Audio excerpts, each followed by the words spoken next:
What is up, everybody? Welcome back to another episode of Too Pop to Handle. I'm your host, Andrew Nucatola, and I hope you are having a fabulous week as always. We have such an exciting episode. It is our first Grammys recap on the podcast. Very, very exciting day over here at Too Pop to Handle headquarters. I'm so excited to dive into the show. We're going to do full run of the show, just kind of going through what stuck out to me, my favorite parts. We're gonna go through the big four, performances, red carpet, the whole nine, top to bottom. But before that, I figured, there's some other things we just sprinkle in some chat about, do our thing, girls being girls on a little FaceTime call like this is supposed to be. So what a fun little weekend Thomas and I had. It was his birthday on Saturday, so of course we had to celebrate. Started out Friday night. We went to a RuPaul's Drag Race viewing party in Hell's Kitchen, and it was fun until it wasn't. I didn't have a bad time. It was just there's something there's something needs to be done about like gay club drag race viewing parties. That especially when they're not gonna like charge a cover or do a ticket or anything. And I don't say this to like bash any of the bars or anything. I get it. It is a big deal to own an establishment, especially a queer space, and I appreciate all of the queer spaces that we have in New York. There are so many of them. We are very lucky to be in a city where like everyone is so equal and like welcome and I'm not blaming the bar. There just needs to be some type of like some type of organizational to this. So we got there. The doors opened at 7. The show starts at 8 because it's just to go watch the viewing party. Now, Nymphia Wind and Muse were going to both be there. You guys have been listening. You guys know Nymphia is my front runner. Thomas is too. We are both like huge Nymphia fans. So we were so excited to see her. So we wanted to get there early to make sure we could get in and like, the, it- you get there early. You want to make sure you get a spot. So we got there at 7. We go upstairs. It was busy, but it wasn't like packed yet. So we're hanging out, doing our thing. We get some drinks. The music's fun. Like we're just like hanging out, not really dancing. It wasn't like the vibe. Everyone's just kind of like standing around waiting for the show to show to start rather. And it was like it was packed, but it wasn't like sardines just yet.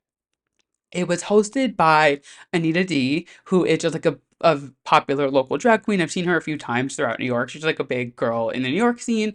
So she came out, she, did two of numbers, she did her thing. Nymphia came out, Tsunami came out. They just like talked about the show a little bit, asked how we're feeling about the show. We just like, they were just like chit-chatting, getting the crowd warmed up. And then 8 o'clock comes around, the show starts, and I kid you not, every gay person in New York City showed up to this bar. It was so packed. We were beyond sardines. It was like imagine trying to fit 2 cans of sardines into one. It was so uncomfortably packed in this bar. We couldn't see a thing on the screen. They had screens all along the side, couldn't see any of them, could barely hear because everybody was chattering. Like it was just not fun. And so Thomas ended up like going to try and find a better spot and like walking around the side. Let's say we were on like the back wall. He tried to go around to the middle to see if he could see better and he couldn't. And then he couldn't barely even get back to me because he moved an inch and people took his spot, even though my foot was there to try and hold it. It was just like a lot going on. I guess we could blame the bar. I'm not gonna say the bar's name because like they didn't do anything wrong to me. Obviously, you got to make money as a bar owner, and like you're gonna make your money on a RuPaul Drag Race viewing party at a gay club. I get it. Like I understand. It was just like not the best execution. Like I much rather would have like signed up on Eventbrite for 2 tickets, even if it was free, or charge me a cover. Like I don't know. That's fine. Like I get it. It is what it is. But it's fine. So the show starts at 8, and I kid you not, by 8:06, we were out the door. We were like, nope, not happening. Because we could see they were letting more people in. And I was like, where are these people gonna go? Where are they fitting? Because we've been in the room for an hour and we can't fit. I don't know. Very confusing. Then we went downstairs. It was like an upstairs, downstairs situation. There was no one downstairs. But of course, they weren't playing the show downstairs because that would make too much sense. It would make too much sense to have all 8 TVs you have in the downstairs empty bar playing RuPaul's Drag Race. Let's squeeze everybody upstairs in the smaller space. I digress. We still had a fine night. Like it like didn't ruin the night at all. We ended up leaving, got on the subway, came back home, and we caught the end of the episode. So we got to see most of it, and then we just caught up the next day. So no big deal. But we did get to see Nymphia and Tsunami for like 10 minutes, I guess. So we saw them, I guess. We didn't see them perform or anything, but that was Friday night.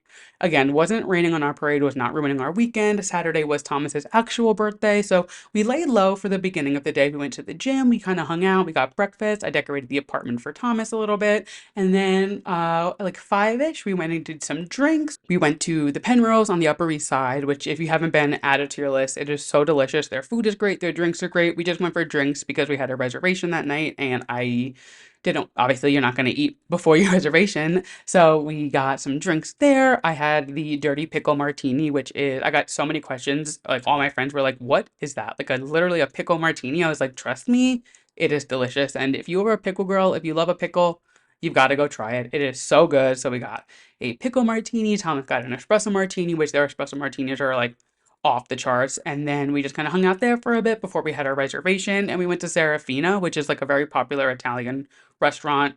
I guess it's a chain in the city. It's not a chain, but like it is a chain because there's like 18 locations throughout the city. I don't know if they're like around the world or nation or I don't know, but it was very good. It was delicious. It was my first time going there, but I literally pass this place all the time. Multiple locations there, all over. So obviously it's going to be good. So we went there for dinner. It was delicious. The food was great. Drinks were great. The vibe was great. Our waitress was so nice. We had such a good time. So we went there and then we were going to go out and we were like, we're a little drunk already, so maybe we skip the club because it just might end, once you're at that point, you're like, I feel like once you start drinking and you have that thought of going home, you're going home. You know what I mean? Like you could have all intentions to like go out, do drinks, then dinner, then the club. But as soon as you have that one thought, like, oh, what if I just went home? What if I just like went home and put on pajamas and got comfy on the couch and like rode out this not even high, this like drunk feeling. And that's exactly what we did. We left, we got an Uber home. We didn't even have it in us to go to the subway. We were like to that level. We were like, let's just get an Uber, let's go home and chill for the night. So we came home, got comfy, did what gay people do best, and put on a marathon of music videos on YouTube and just had a fun little night at home. So that was fun. Perfect celebration. It was, we didn't want to do anything too crazy, but we wanted to celebrate. So very fun. So fun little Saturday there. And then Sunday was the Grammys. We went grocery shopping, cleaned the apartment, did our things, whatever. And then the big thing for the night really was the Grammys, which we are going to get into in just a minute. But that was my weekend. I hope you guys had a fab weekend. We are slowly getting out of this like dark by 4 p.m. thing. It was 5 o'clock today when I left work and it was bright as could be outside. I was so happy. I feel like we are slowly but surely like brighter skies ahead. Seasonal depression is, I can like feel it going away. You know what I mean? It's like the sun is out when I leave to go home for the day from work. It's like seasonal depression is lifting and could not be more excited. So we are, we're getting there. I hope you are all feeling the excitement of spring happening. The sun is staying out longer. It's a fun time. I feel like this like transition into like the end of winter into the beginning of spring is like we're so close. We're almost there. It's still cold out. It's still, it's not like ideal weather, but like brighter skies are ahead. We are almost in the spring and the summer, and I can't wait. I am so excited for warmer weather because it hasn't even been that cold of a winter. Something in me though, I am itching for warm weather. I'm over it. I don't want to be cold anymore. I don't want to wear jackets. That's really my issue. I don't want to wear a jacket when I leave anymore. I hate carrying a jacket. I hate wearing a jacket. I just want to go out in like a hoodie and jeans or like a sweater, like anything but bringing a giant winter jacket. But I'm not Mother Nature, so it'll come when it happens.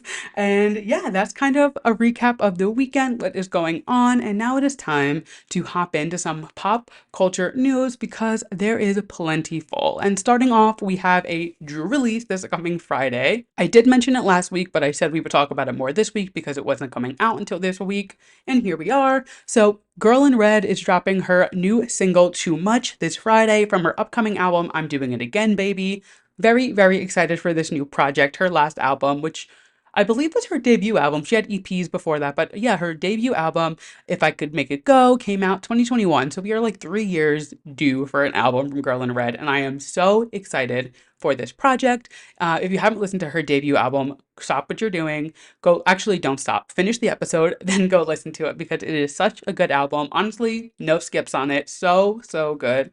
I saw her in like March of 2022, I want to say, with Jacqueline, who is now just like a regular friend mentioned on the podcast. I know you're listening. Hi, Jacqueline. So we went to go see her on her tour in, I want to say, yeah, like March 2022. And it was such a good show, so much fun, just like a fun energy. So definitely, excited for this new era, excited to hear new music. Hopefully she'll do a tour. She had such a good like stage presence. So very excited for that. We also may or may not be getting a SZA song. She did like a live performance during the Grammy commercial of this song called Saturn, and now people are saying it's coming out this Friday.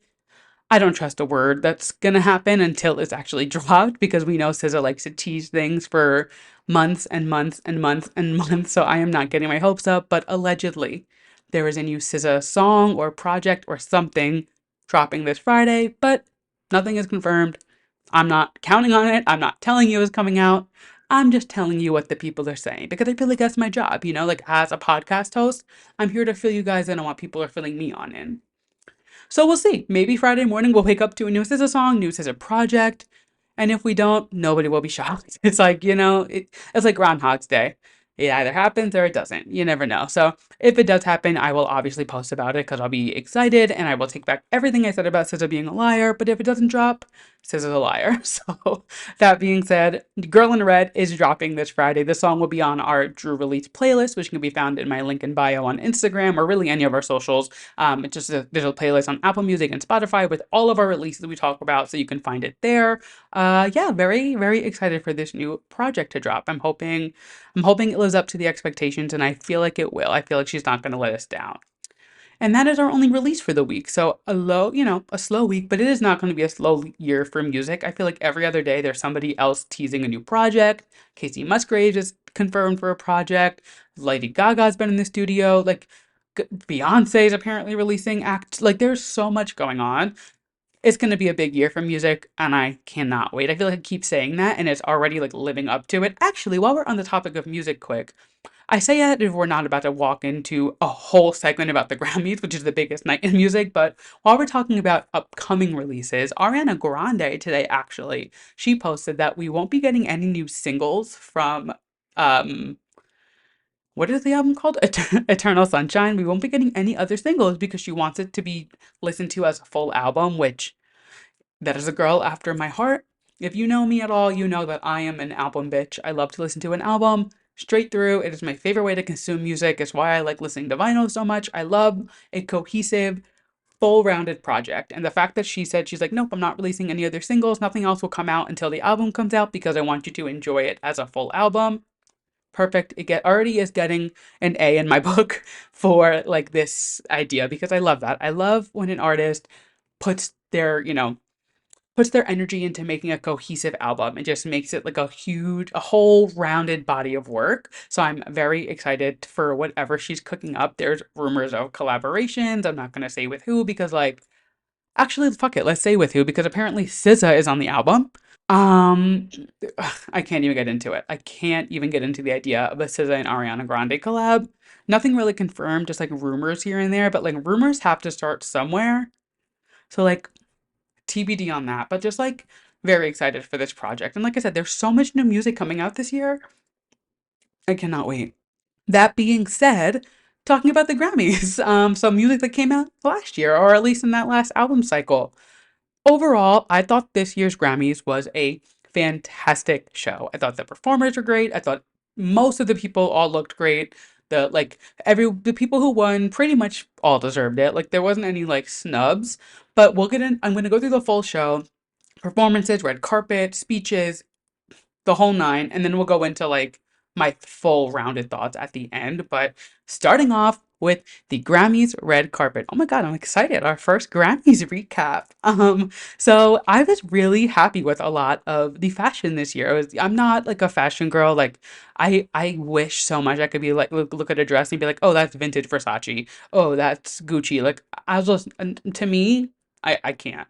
So I will say I was very happy with the way almost everybody looked this year. I thought Janelle Monáe looked absolutely stunning. I love the way she does such a good job at just like sticking true to her style, but just always she knows when to elevate it. She knows when to be a little more like she does such a good job at incorporating her style into every look she does and making it really like her own. So snaps all around to Janelle Monáe. She looked fantastic. Obviously, Miley Cyrus. I mean, the fact that she did a red carpet alone is insane. It was the first red carpet she's done in, I think, 5 years. I want to say since like 2019. It's been a minute. Maybe, no, not 2020. It's been a minute. It's been a long time since Miley did a red carpet, and the fact that she walked it, did the whole thing, like I was so excited. She looked great. At first, the hair, I was a little like, wait, what's going on? But I loved it at the end. Like as soon as I saw like the high quality photos, I was like, oh, I'm into it. That like lion's mane, I don't know, it just looked so good. And with the gold dress, ugh, I loved it. Absolutely loved it. We'll get into more of Miley's fashion as we go on throughout the show because the bitch had 5 dresses. 5. That's crazy. Um, Moving on though, we had Summer Walker. She looked great. There was like that white, I don't know if it was feathers. I don't know. It had the hat, the big hat, the little dress. I loved it. She looks, it was not little by all means. What am I saying? The dress, the hat, it was fantastic. No notes on Summer Walker's look. Coco Jones, I mean, ugh, come on. She is so gorgeous. Her dress, the color on her looked fantastic. She also won a Grammy, which like snaps all around. Good for you, girl.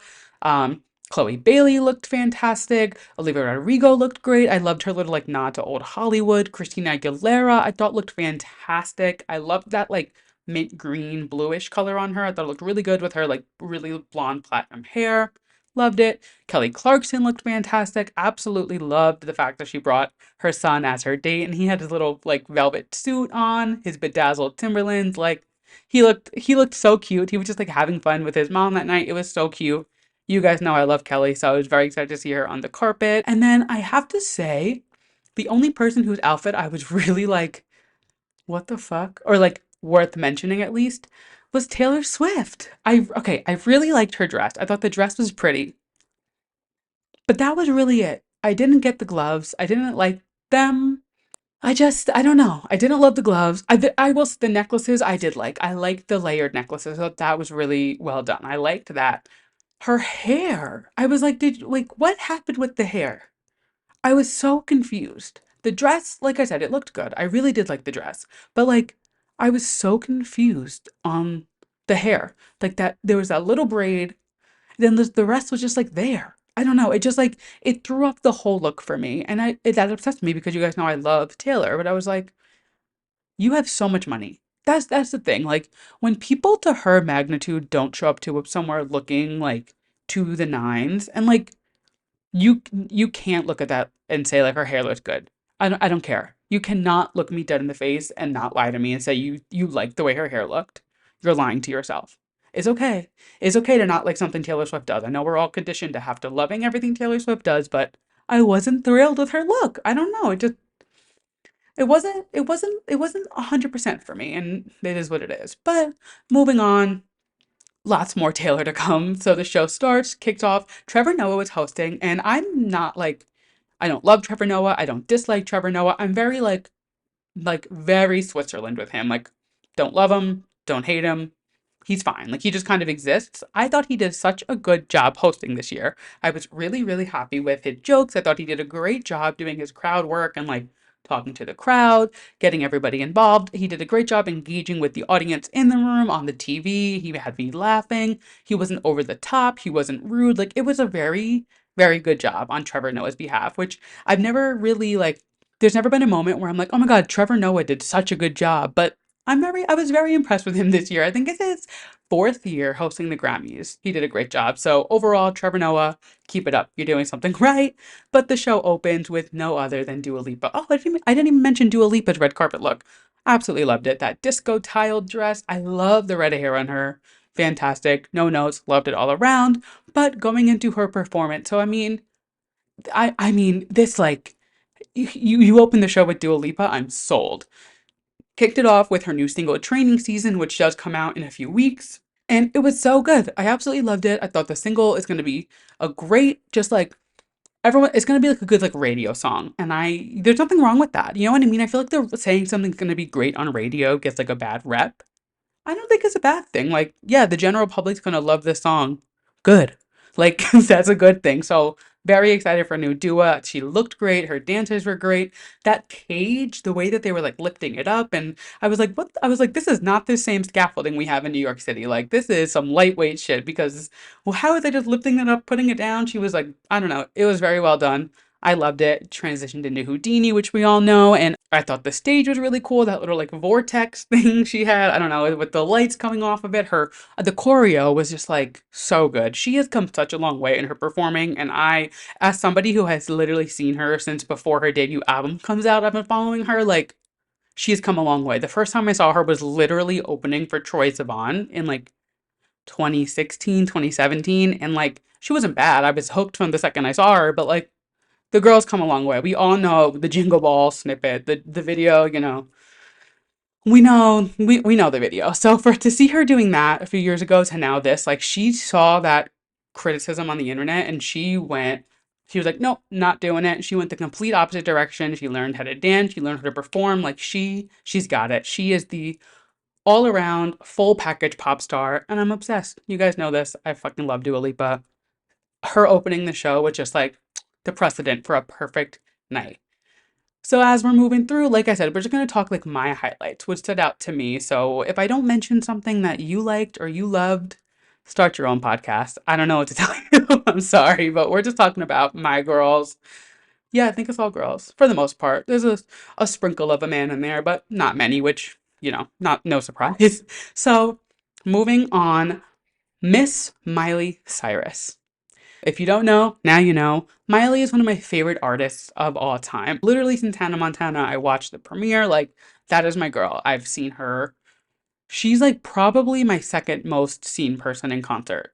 And I love her. She is one of my all time favorite artists. And the fact that she has never won a Grammy before last night, first of all, illegal. Like, what is we all know the Grammys don't mean that much. You know what I mean? But it is like a stamp of like you did that, it's exciting. So the fact that Miley had no Grammys, what are we, almost 20 years into her career, and now she finally gets her first, thank God. And the fact that it was on flowers, like she's getting her flowers, it was such a full, like, I don't know, it was so cute. But she was more excited that Mariah Carey was announcing her award than actually winning, I feel like, which I was obsessed with. I love that it was like MC and MC, Miley Cyrus, Mariah Carey. She was so, like, her facial expression was so cute. There was a video of her backstage and she, like, walks up to her team after she wins and she's like, Mariah, Mariah. Like, that's literally all she cared about. It was so cute. And it's just, I love to see her, like, winning. She just, ugh, how could you not love her? And it does not stop there. She goes on to her performance and she performed Flowers. I'm skipping a little bit, but whatever, it's my show. So she does Flowers and she went the happiness and joy that was radiating off of Miley Cyrus during the Grammys was literally so infectious through the TV. I was beaming. I think everybody was beaming. Like, you, even if you're not necessarily a fan of Miley Cyrus, like, she was so happy and you could just tell she was having so much fun. She just was like having the best time. And I think it's like such a huge such a huge show of her character. Like, this was her first live performance in of like, years. Like, it's been a while since she's performed. I want to say she's done like little things here and there, but not like a big televised performance. Possibly like since her Super Bowl performance. I could be wrong, like the pre-show she did, but like it's been a minute since Miley's been on TV. The fact that she was so comfortable to just like ad lib as she was up there and talk to the crowd and like have fun, like she's so good at working with the crowd and like I mean, we all know she can sing, but like her talking to the crowd, she's like, how you guys gonna act if you don't know this song? So funny. And then she goes on and she's like, and I just won my first Grammy. Like, it was just so cute. And I'm so glad that she was celebrating herself. She was having so much fun on the stage. She looked insane. Her performance dress, vintage Bob Mackie. Are you?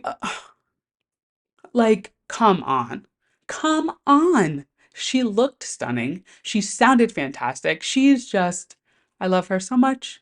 I love her so much. And it really was like Miley's night to me. Like, despite everything else that went on with like album announcements and winning and this and that, like the fact that Miley got to win her first Grammy and she was, I want to say she was the first like televised one. Like, it was the first televised award given out. Like, Thank God. Thank God for Miley Cyrus. Oh, I just love her so much. And we'll talk about her more later. I don't want to give it all out right now, but just like my favorite moment of the night had to be her performance. Just she was so happy and seeing an artist that you've loved for so long and supported and rooted for and like she's gone through so much in her career and her personal life, obviously, but like we've seen it through her career. Like she has gone through it.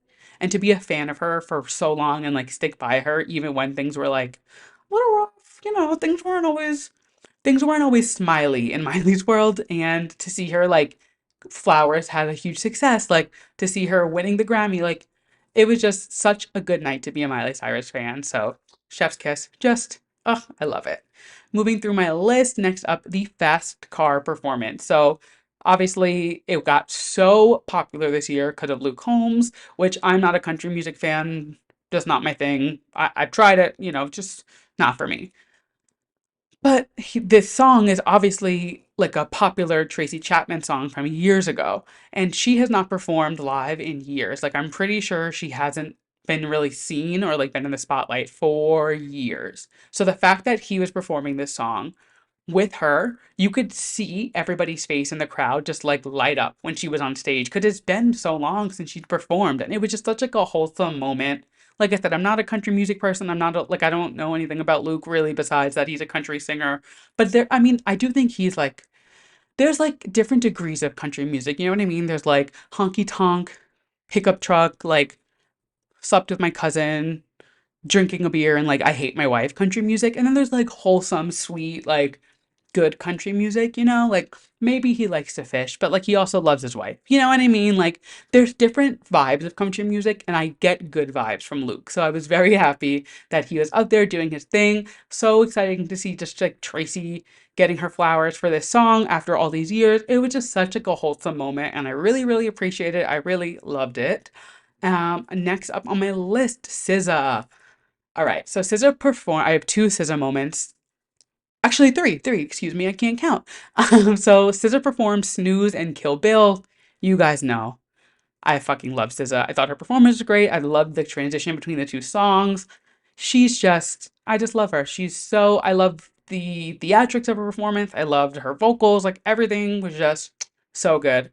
No surprise there. SZA can sing. We know. What really just like, oh my God, put the cherry on top for me. Lizzo comes out. So I was surprised that I figured she would be invited, but I didn't think that she would be a presenter because of everything going on with her. But she came out, she presented this award, and she presented to SZA. So now, if you don't know Lana, am I okay?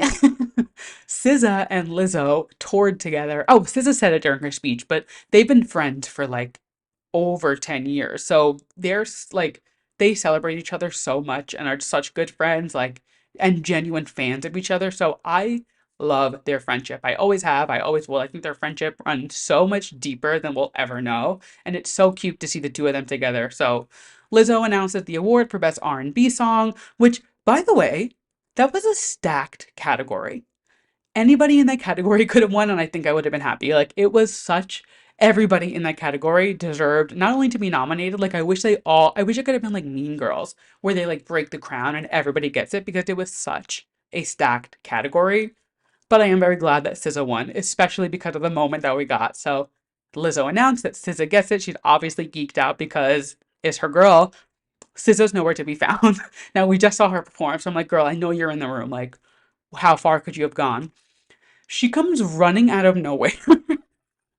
The way she just came running, her phone in hand, like booking it. She runs up, gives Lizzo the biggest hug, and is like, "Guys, I'm so sorry. I was just backstage. I changed. I took a shot. Now I'm running here." She had her phone in her hand, like it was.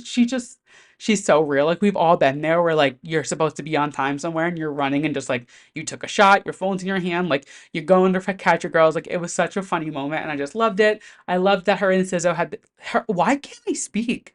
Her and Lizzo had their moment. It was just really, really cute. And yeah, I feel like this is going to be controversial, and I understand. Hopefully, it doesn't like cancel me 16 episodes into my podcast, but I love Lizzo. I know what's going on with her. It's not great, and I'm not dismissing any of it, but I think the fact that like so many other people can stand these artists and Everyone still loves Justin Timberlake after he forced Britney Spears to get an abortion. Everybody still loves Travis Scott after he freaking had his fans died at his show. Like, again, I'm not saying if this all did happen, I will take it all back. But I think for the time being, like, I'm still on the Lizzo train, and I think if everybody else can love their problematic artists, I think I can have this one. So it was, as a Lizzo fan, it was very exciting to see her on stage. I thought she looked great. She looked happy, she looked healthy, and I'll leave it at that. I'm sorry if you've cut Lizzo off because of it. Tell me you don't still sing Truth Hurts when it comes on in a club. Again, Liza Minnelli. Like, come on, try again. Anyway, moving forward, I don't want to get into it too much. I don't want, people to come for me.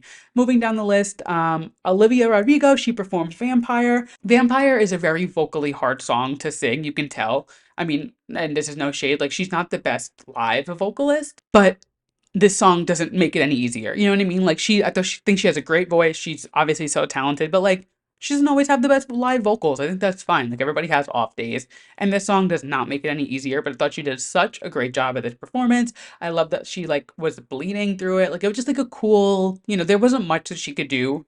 Like, she can't be running around the stage and singing that song because it is so challenging. So like, obviously, you've heard me say it before. I hate when people just stand into a microphone and sing, but I understand it for this purpose because like I couldn't sing that song and dance and move and run and no, like just does not happen. So loved Olivia's performance. I love that they showed Taylor dancing to her. Like, we all know the drama there or lack of drama, whatever happened, who knows. But that was like obviously a whole big pop culture thing. So seeing Taylor dance to her was really cute, and Olivia was very supportive of Taylor the whole night. So it was just like a good night for, the Olivia and Taylor hybrid stand. So very happy for Olivia. I am bummed that she didn't win any Grammys. I was very surprised she didn't take any home, but I also am like, when you put Guts and Sour next to each other, like, I'm glad that Sour won Grammys over Guts. Maybe that's controversial. I do think she deserved something, but like, there was a lot of music this year. I don't think I don't know. I wasn't as much as I love Olivia and obviously want her to succeed and do things, like, I don't know that she needed Grammys for this album. I don't think anyone does. You know what I mean? Like, again, Grammys to me is like, it's a huge accomplishment, but it doesn't define you as an artist. So like, her not winning to me, I'm like, okay, the album's still fantastic. I still love it. It's still a good album. Doesn't mean anything because she didn't get a trophy. At the end of the day, it's a piece of metal when push comes to shove. So was upset that she didn't win anything, but at the same time, like, she had a knockout year and she's about to start her like crazy sold out headlining tour. She's doing just fine. So we had our Olivia moment. And now, U2. So they cut to the Sphere in Vegas, which I've told you guys, that thing gives me weird vibes. Something about the Sphere just feels evil to me, and I don't know what it is. But even when I was in Vegas for New Year's and I saw it, I was like, this thing is weird. I don't know. Something about it just feels a little evil. So they cut to U2 doing it, and it has been 10 years, literally 10 years this year since it happened. I will never look at U2 and not think about the time that they put their album on everybody's iPhone and just like thought it was fine. Do you remember how crazy that was? Like, waking up that morning and being like, what is this on my phone? And that was like before, I mean, streaming was like a thing and big, but like, it was like early in those streaming days. So it wasn't like it was like people were still buying music, it was still like you would buy an album on iTunes. There was like that middle ground. So for an album to just show up on your phone, then it was like, whoa, like who is in my library? I will never forget that, and I will never forgive them for it. I don't care how talented, how legendary. That was a weird marketing tactic. And I mean, they're U2. Obviously they're like iconic, but I was just like, as soon as they showed them, I'm like, I will never forgive them for assaulting my library like that. It's my library, not yours. No, like, don't touch my iTunes library, U2. But that being said, uh, I have nothing to say about the performance. I don't. It wasn't bad. It wasn't good. Like, it was a U2 performance. I don't know. They're not my cup of tea. Sorry if they're yours. I don't know.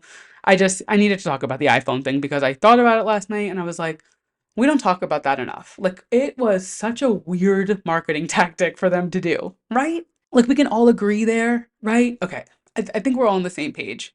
moving on. Taylor Swift. She wins Best Pop Vocal Album. She goes up on stage, and let's backtrack. So, earlier that day, out of nowhere, Taylor changes all of her profile pictures to a black and white version of the Midnight's album cover. Now, to a normal person, okay, cool, whatever. But to us mentally ill Swifties, we're all like, fuck, black and white, Reputation. It's our only black and white album cover. Like, Reputation Taylor's version is getting announced tonight. The day goes on, her website goes down. And it's like intentionally down. There's like a code error, and like it was typed into the website to be down. So we were like, this is weird. Then the Grammys start, and her store is down. So you can't get onto her web store, and there's a password on it. Nobody could figure it out, obviously, but like weird, weird, weird, weird. So she goes up, and we're already all like on the edge of our seat. Like all day, I was like, oh my God, it's happening. It's happening. We're getting Reputation Taylor's version. Like, holy shit, holy shit, holy shit. What does she do? She announces that she is releasing her new album, The Tortured Poets Department, on April 19th. Excuse me? Like, first and foremost, how dare you? Like, we are not ready for that. We are not, in fact, ready for it. Reputation Taylor's version. Like, I was not expecting that at all. Not at all. And I have a lot of thoughts about this album, and I don't think I'm going to dive into it this episode because I think I need to really sit with this a little bit more and be like, think about what we're going to get. But like, a new album announcement was not what I was expecting at all. We don't know much about the album. She did say that she's been keeping this a secret for 2 years, which is, I'm like, so how long has it, like, what is this spanning? It's not giving Travis energy. I like how I just said I'm not going to go into my thoughts on the album, and now I'm going into them. You know what? Fuck it. I can do whatever I want. So it's called the Tortured Poets Department. And not to be confused with Dead Poet Society, because that's what I keep wanting to say. And it is not giving Taylor Travis energy. It's very much like artistic, like very artsy, kind of like Joe Alwyn. A little, so I'm thinking we're going to find some stuff out about their relationship that has probably been like tucked away for a few years. So I'm very curious this sound. I'm thinking is going to be like kind of like You're Losing Me, that like slower, kind of like sexier, but still poppy music. I also think like almost like Dress, that like slower, not that Dress is a slow song, but like that like sexy, sensual kind of song. I don't know. I think we're gonna get like ever more folklore lyrics, but like more of like a not as folky, like a little more like poppy. It says like synth pop on the description, so I don't know. I'm very intrigued, but I don't know if we're gonna get any info about her and Travis, which is what I want. I don't know that I need an album about her and Joe. Like let's leave it. Like let's just bury it. I don't know, but I'm not gonna knock it till it comes out. It is an Aries album. I am an Aries, so I'm very excited for this album to come out. But it's just like I was not expecting that. And I need to just put it on record. I'm saying it now. I'm done clowning. I'm done clowning for these Taylor version albums. She'll release them when she releases them. I'm done with the theories. I'm done with the ideas. I'm done with, oh, it's New Year's Day, the Chinese New Year in Tokyo, and that's where the tour ended. I'm done with, there were 5 holes in the fence. I'm done. I'm done. I can't. I can't do it anymore. So until Reputation's Taylor version is officially announced or released, I'm done. I can't. It is so crazy that like we are always think we're so on it, and we're always so far left. Watch next weekend, she still announces it in Tokyo. I can't. I can't. But anyway, Taylor Swift is releasing an album in April. And that means that we will have the first new Taylor Swift album to talk about on the podcast in just 2 months. That's so exciting. So, new Taylor Swift album on the horizon. I will say, I think that moment was supposed to kind of like steal the show. It did not for me. I was like, okay, cool, new album. Let's keep going. I think because she announced this album during an award show, just like she did Midnight's, not to say that I'm not excited. I just was like, there's other things going on tonight that I need to focus on. Like, I will digest this Taylor Swift album as the night goes on. So, new Taylor album, very exciting. Moving on from the Taylor, more Grammys. Obviously, every year they do the like the memorial to everybody who has passed, and Fantasia ended up doing the tribute. Now, we thought it was going to be Beyonce, but it was confirmed that it wasn't going to be her earlier in the week. So it was like, okay, it was after I recorded last week before the Grammys, obviously. So that's why you didn't hear it here, but it was confirmed it wasn't going to be her, which makes sense on my next topic. But I thought Fantasia did such a great job. I remember voting for her on American Idol back in the day. Like, I was rooting for her. I used to be a huge American Idol fan. I haven't watched it in years now, but those first, like, 10 seasons maybe, whatever, like the core first few seasons, I was hooked.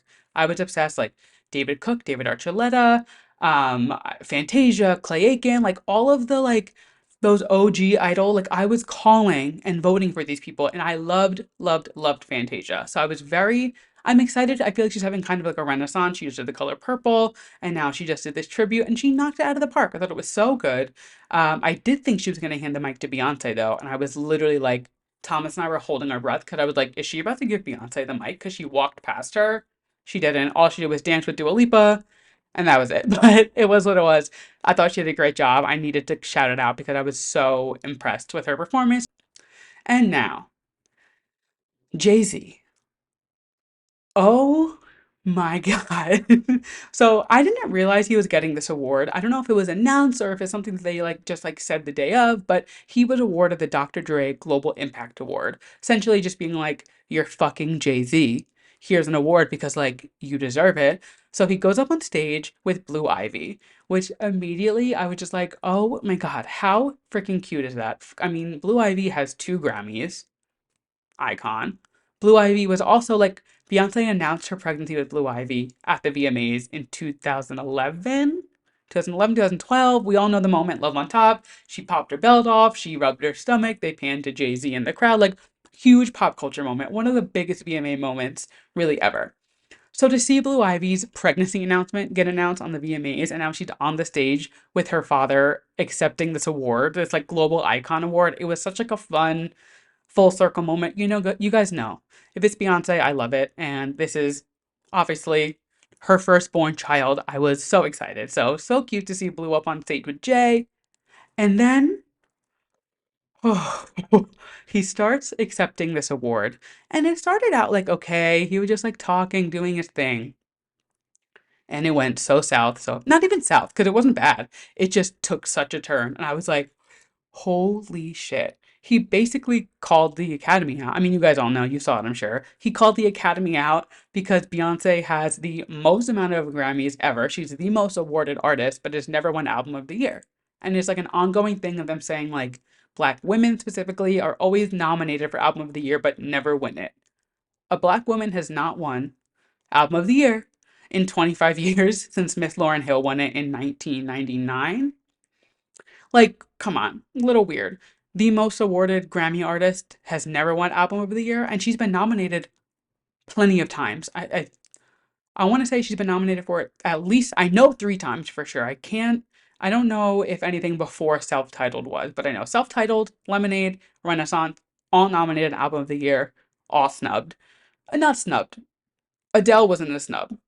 I still think Harry's House didn't deserve to win it over Renaissance, but that's just me.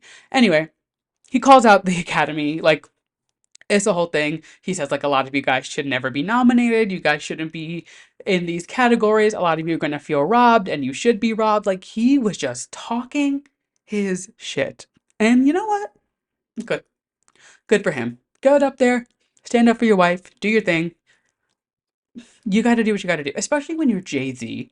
Like, he's already Jay-Z. What's good? Like, what, are you going to cancel him for speaking the truth? I was snaps around for Jay-Z because like it takes a lot to get up there and do that, especially with your daughter standing next to you and your wife sitting a few feet away from you. Like I also am like, what was that car ride home like? Like, do we think Beyonce knew that was gonna happen? Like, do we think that she knew that was gonna like he was gonna say that and like pretty much put her on blast? Not put her on blast, but you know, like bring it up. Like, I need to know what the dynamic was. She obviously was like fine enough because they didn't leave right away. They did leave shortly after that, but before that, it was essentially a Beyonce meet and greet at the Grammys. There's a video and there's a line of people waiting to meet Beyonce, and everybody got a piece of Beyonce last night. Dua Lipa, Kacey Musgraves, Victoria Monet, Carol G, Trevor Noah, like Olivia Rodrigo. It was literally a Beyonce meet and greet at the Grammys. And you know what? I don't blame them. Take your shot. I would, do what you gotta do. I was upset I didn't see Taylor and Beyonce together, which is shocking. But I guess there was like a lot going on. She left, Taylor had her awards, like there was a lot happening. So like it's no drama or anything, but I was expecting a new picture of them together, but it's okay. It is what it is. Life happens. Moving on through the Grammys, Victoria Monet. Oh my God, she ended up taking home 3 Grammys last night, and she's so deserving. I said it when I did my Grammy nomination episode. She deserves this so much. So the big one that she won was Best New Artist. She also took home Best R&B Album. There was one other, and it's slipping my mind. Sorry, I'm unprepared. Doesn't whatever. She won 3, and it is so well deserved. Her album, Jaguar 2, if you haven't listened to it, it is fantastic. And for her to win Best New Artist, there's always that argument of like, she's not a new artist. How is she winning it? I don't know. I couldn't tell you either. I have no clue. She's been in the game for a while, but she hasn't really had a break. And not like a break, like taking a break, like a break into the scene. She's worked with Ariana so much. She has songs with Ariana. Like she's written for people, she's produced. Like she is huge in the music world. But I think this was her first like real big break into her own music, and so well deserved. Her speech was so sweet. Like she went on for way too long than she was supposed to. The girl was gabbing up there, but good for her. Good for you. Take your chance. Have your moment. This is your moment. Have it. Like, ugh, I was so happy for her. And yeah, it's what she deserved. Then moving on, we see record of the year. Miley wins. How exciting.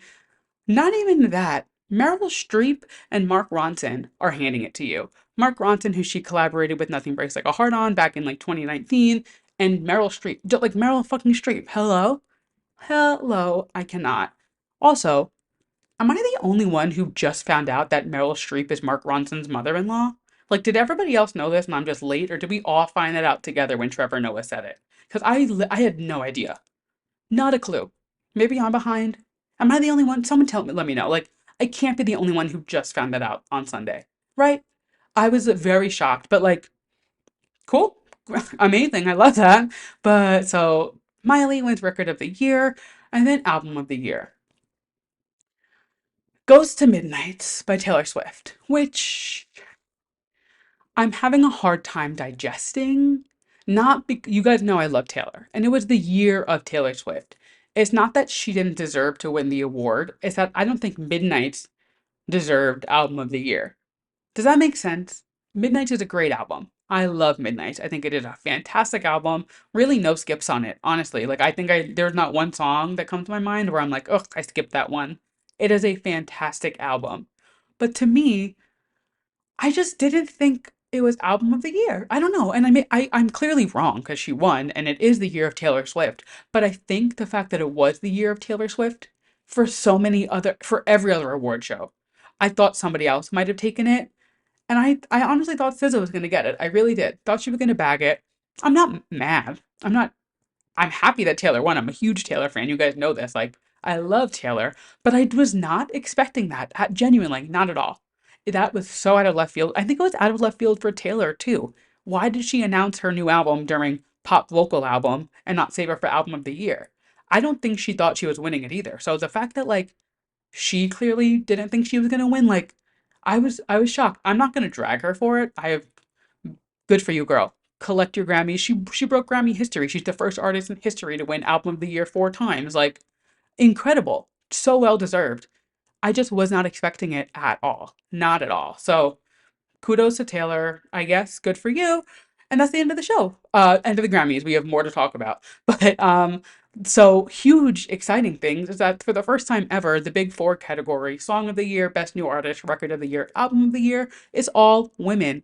Song of the Year, Billy won What Was I Made For? Best New Artist, Victoria Monet. Record of the Year, Flowers, Miley Cyrus. Album of the Year, Midnight, Taylor Swift. So cool to see women just being fucking successful and winning and like getting their flowers. Like that was so cool to me. And something else that is so cool to me, there was no sweep this year. There wasn't like there was that one year Billie Eilish won everything. Do you remember like a few years ago she won every single award? Very well deserved. But I don't like a sweep. I don't like when one person wins everything. And maybe that's me just being like, everybody should win. I don't know. I like when the music is so there's so many different ways to appreciate music, and one to me, like one body of work, whether it's a song, a record, an album, a person, a music video, a performance, a this or that, like to win for to be nominated for all of them is one thing, but like there's never one album that is the album of the year, the song of the year, the record of the year, the music video of the like that's just not practical to me. So like when there's a sweep, I'm like, okay, favoritism. Again, not discrediting Billie. I love Billie Eilish. I'm so excited for new music whenever it comes, but that's just the first sweep that comes to my mind. So, very happy that it was kind of like fairly distributed this year. Like a lot of people won, lots of people got their first Grammys, lots of people broke records with their Grammys. Like just like a really overall, really a good show. I was so happy with it. Thought it was a great show. And yeah, those are my Grammy thoughts. I really did thoroughly enjoy the show so much. I thought everybody got what they deserved. Everybody did a fantastic job. No notes for the Grammys. And it's just cool that that's our first Grammys recap. We've done a Grammys nomination reaction. We did our Grammys recap. And now on to next year. We have, it's crazy. It's like, all right, we prepare for this big day. We talk about it, and now it's over. It's crazy how it comes and goes. But that's the Grammys recap. I hope you guys enjoyed it. And we are not done yet. I still have some more TV stuff to talk through and our yes and mess. So let's get through this because it is already almost an hour-long episode. Oh my God, I'm going to be editing forever. So, Drag Race. So, just getting right into it. At the beginning of the episode, Q is crying about being in the top so much and never winning. And I'm like, I get it because like you want to win, but like, girl, you've been in the top every episode. Why are you crying? And again, I get it. Like I'm not in her shoes. But I was like, can we just like appreciate that you haven't been like lip syncing or like in the bottom every week? Am I the only one? Like I don't like that narrative that people give themselves, so maybe that's just me. I don't know. Going through the episode, shout out to a mandatory meeting for standing up for herself against Plain Jane. Like, kudos to you, girl, because she came to you so out of left field saying that she respects Q more than you. You weren't even mentioned. So I'm so happy that you stood up for yourself. Good for you. Shout out to my girl because she needed to stand up for herself. That being said, moving on through the episode, this was a girl group challenge. So I love a girl group. Girl groups are so fun. So the girls get split into three groups. We have QDSM, which is Dawn, Morphine, Saphira, and Q performing Star Baby. We have the Lover Girls, which is Amanda, Plain Jane, Plasma, and Tsunami, and they get Courage to Love. And then we have Thick and Stick, which is Nymphia, Maya, Geneva, and Megami, and they get ASMR Lover. These are all RuPaul songs, by the way, if most of the people listening. I've been getting so many texts and DMs from my friends and people listen. They're like, I don't watch Drag Race, but I love listening to your recaps. So thank you guys for people who don't watch, but still listen to the recap because I appreciate you guys heavy. But so they get assigned three different RuPaul songs. They have to write their own verse, perform it, choreograph it, full girl group boot camp. Now, the picking of the groups, like when this all happened, instantly I was like, ooh, Thick and Stick, Nymphia, Maya, Geneva, Megami. I don't know. They might not pull through. But girl, did they pull through. I will say, I think every single group did a standout job this week. They all performed well, their verses were great. There were some stars and some like felt like some people were ahead of other people, but overall, this was a very good week for all the girls. I thought they all looked great, thought they performed great. Q couldn't find the beat. Some of the lyrics were a little for some people, but like as a whole, I was very happy with this episode. And I'm realizing like this season has been really good. Like these girls are they're just, I don't know, these girls are really turning it this season, and I'm really, really enjoying what they're serving us. So, all the songs, fantastic. I need to give a shout out to Nymphia's look. That it is not easy to pull off yellow. And she pulls off head to toe yellow in different ways, in different like looks and outfits and wigs and boots and this and that. Like she is she takes it from me every week. She's everything. I'm obsessed with her. But moving into the runway, the theme this week is pussycat wigs. To all my girls who don't know a Drag Race, who don't know what this means, a pussycat wig is like a short haircut, like almost like Ellen,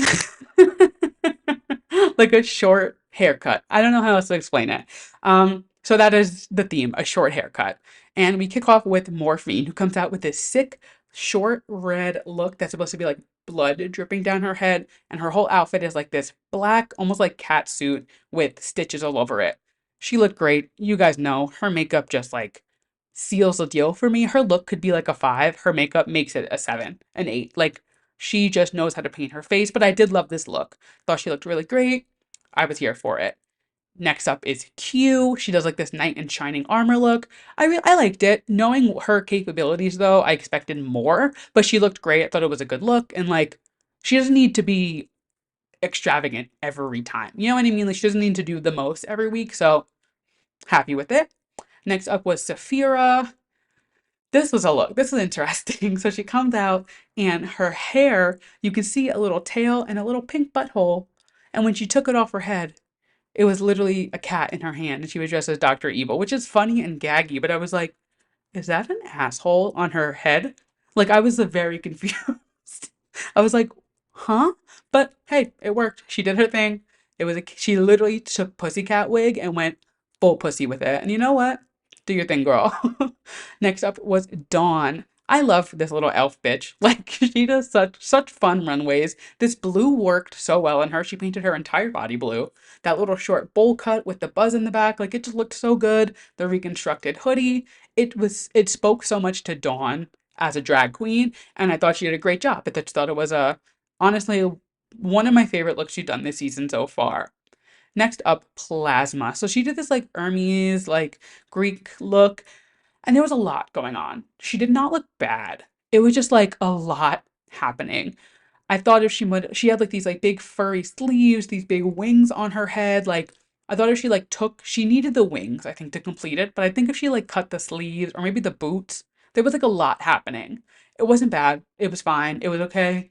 I just was like, maybe take one, like they always say, like the first rule of drag is like, look at yourself in the mirror and take one thing off.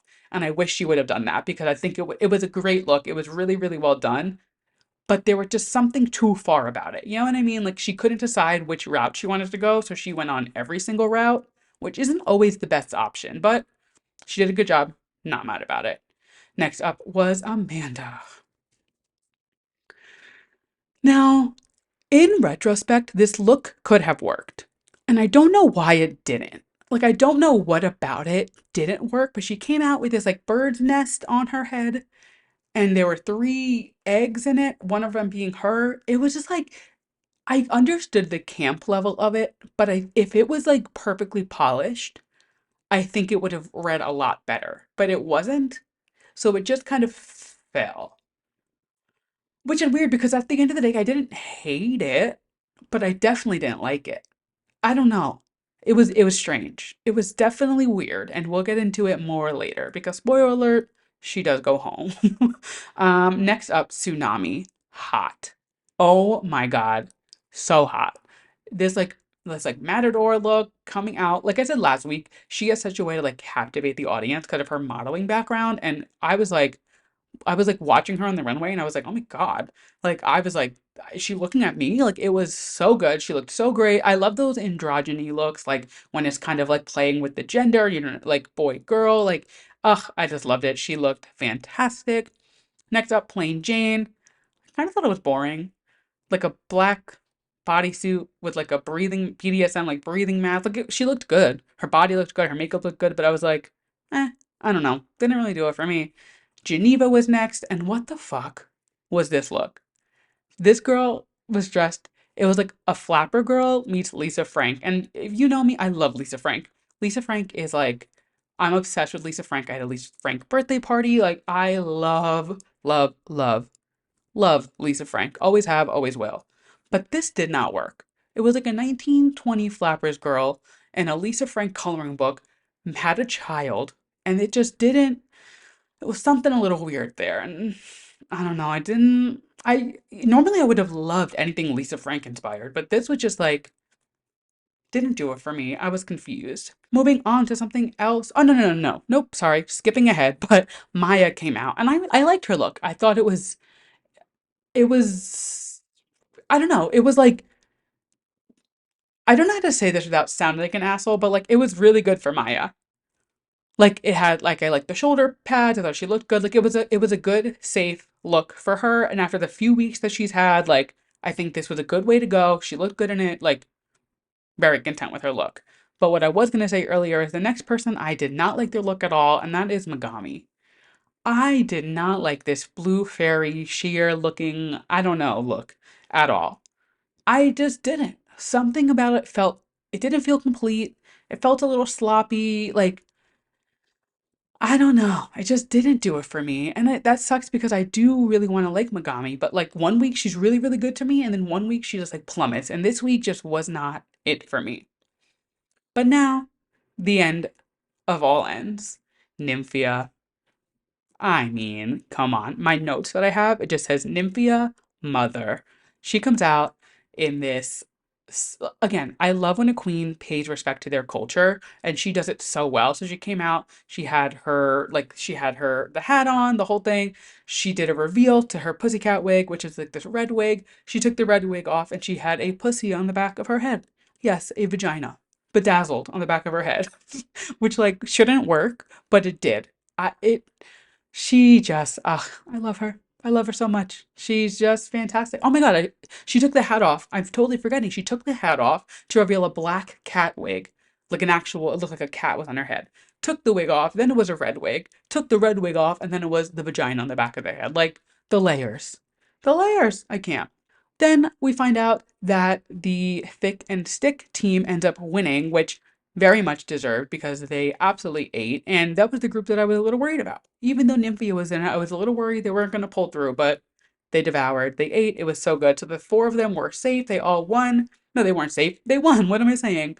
The rest of the girls were all in the bottom, which is like, that's a lot of girls to be in the bottom. That's kind of crazy.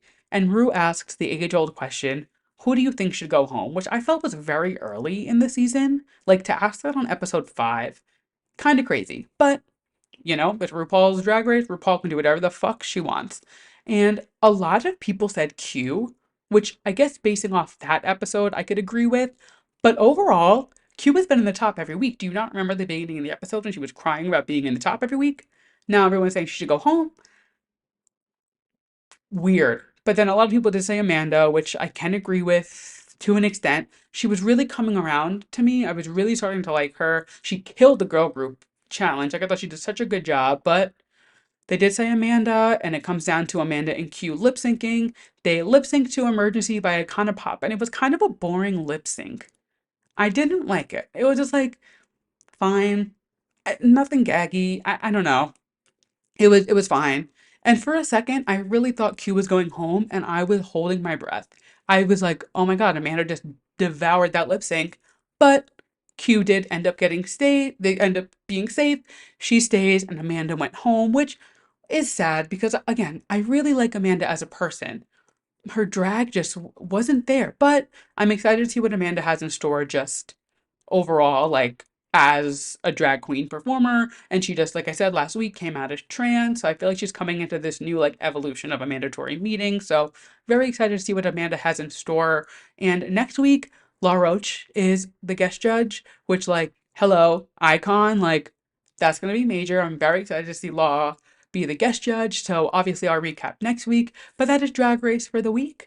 And my last story of the week, this is a long episode. I am very sorry. Actually, I'm not sorry. You're still listening, so thank you. This is a quick recap though. But the Traitors. This week, all I have to say, Phaedra. Fucking icon. First and foremost, the way that she devoured Dan at the round table, insane. The way that Dan turned on her and tried to make people think that she was a traitor. I mean, she is a traitor, but no one thought she was. The way that Dan completely flipped it up on her, I was like, if they don't send this man home, Phaedra will murder him tonight when the traitors meet. Like, I was like, she is out for blood, as she should be. I don't know who he thought he was turning on her when she has done nothing to deserve, like, any target on her back, but that was crazy. She deserves an Emmy for that performance in the round table. That was so good. Oh my God, it was fantastic. This show is just so good. It is perfect reality TV. perfect reality TV. I am obsessed and I can't wait to see what happens next week. That's really, I mean, there was more to it. I thought Peter telling them that he had the pendant when he, or the shield when he didn't, was genius. Just like so smart. So many good plays happening, and I can't wait to see what happens. I'm so excited. They're filming their reunion, I heard, this week. So I'm curious, like, to see how that goes down. We still have a while to go, I think, until the end of the season because there's still a lot of people in the castle. But reunion is being filmed, so oh, I can't wait. This show is so good. I can't tell you enough. Please start this show. It is so good. It's on Peacock. It airs on Thursday nights at 9 p.m., but they're all on Peacock. You can just go watch them on demand. Fantastic. Oh, such good TV. And that is the end of the show. The very long episode, probably my longest yet. But we are not done yet, because that would be too easy. Because as you know, we still have my yes and my yes, my yes and my yes, my yes and my mess of the week. So if you are new here and you don't know, every week I end the show with a yes and a mess of the week. Yes being something I'm loving, mess being something I'm not loving. We always start it off on a positive note, so let's kick this off. Kind of piggybacks off last week, but oh God, I love to see this girl win. Megan Thee Stallion debuts at #1 with Hiss. You guys heard last week's episode. You guys know the drama. You know what was going on, and you know that Megan was like, we were all fighting for Megan. Again, I bought the song on iTunes. Like, I haven't bought some music on iTunes in years, and last week I bought two, Britney Spears and Megan Thee Stallion, and she went #1. It is her first solo debut at #1. I just love Megan Thee Stallion. I love to see her winning, and I will say, it's very funny. Nicki Minaj has been awfully quiet. The last thing she tweeted as of today was 4 days ago, 3 or 4 days ago, and it was a link to buy Pink Friday too. That was it. Nothing else. Like, she has been mute and silent. I know she is having a fit. I know she is breaking windows. I know she is screaming, crying, throwing up. Like, this bitch is hurt. And as you should be. You know what I mean? If you're gonna be a mean girl, I'm glad that it came back to bite you so quick. Actually, not even that quick, because realistically, Nikki's been a mean girl for a while and it's kind of been excused. But we all love us a Megan Thee Stallion. Like, how can you not love Megan? You know what I mean? So, oh, I'm getting text messages, and apparently Taylor's track list just dropped. This is kind of crazy. Delaney just texted me.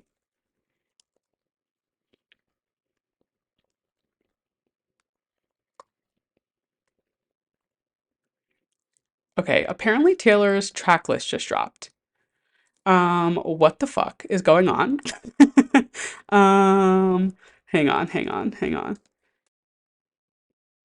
Oh my God, yeah, hang on. The track list just dropped. What the fuck? Post Malone feature. Oh my God, there's a song called But Daddy, I Love Him. Oh my God, a Florence and the Machine feature. Oh, oh my fucking God. What the fuck? This is literally a live reaction. Delaney, I'm texting Delaney literally right now. Is this happening? Holy fuck. There's a song called LOML, Love of My Life.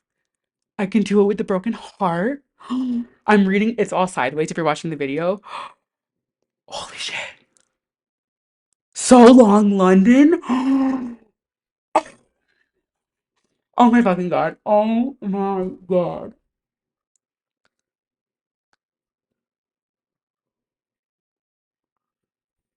Down Bad. I cannot believe I was just recording as that just happened. Holy shit.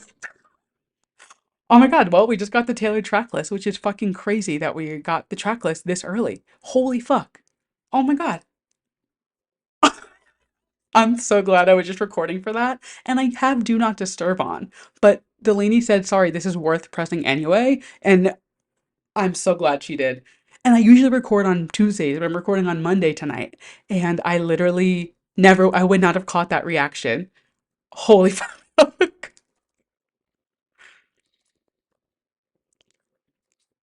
That was crazy. I was not expecting that. Wow. I got, let's finish the show. Megan Thee Stallion at #1. Thank fucking God is what she deserves. We love that. And now the mess of the week. I'm sorry, I'm like so flustered. The mess of the week is Justin Timberlake at his Irving Plaza show last week. Before he sings Cry Me a River, which we all know is about Britney Spears. He says, I just want to take my time to apologize to fucking nobody. And I just am like, how is this man continuing to get away with being such a piece of shit? Like, genuinely, I don't understand how he can continue to do these things when people give him, he has given chances on a silver platter to just like be a decent person. And Justin Timberlake just continues to be a piece of shit. I don't understand. For the first time in Two Pop to Handle history, I have two of the same messes in two different episodes. Justin Timberlake was my very first mess back on my first episode, and he's back for round two because just like, get your shit together, dude. Oh my God. That being said, if you can't tell, I am very flustered at the fact that we just got this Taylor Swift track list. So I'm gonna end the episode. We will talk more about Taylor's album next week. I'm so glad I got that on live camera. Oh my God. Thank you so much for listening to this week's episode of Too Pop to Handle. If you like what you heard, make sure you give us a 5-star review. Make sure you subscribe, follow, the whole nine. We are available as a video podcast on YouTube, so go over to youtube.com/at 2pop to handle. Give us a subscribe, comment, leave us a like, do all the YouTube things. And of course, be sure to follow us on socials. We are at 2pop to handle on all social media, Instagram, Twitter, TikTok, you know, all of them. I'm there. I'm talking. I'm posting.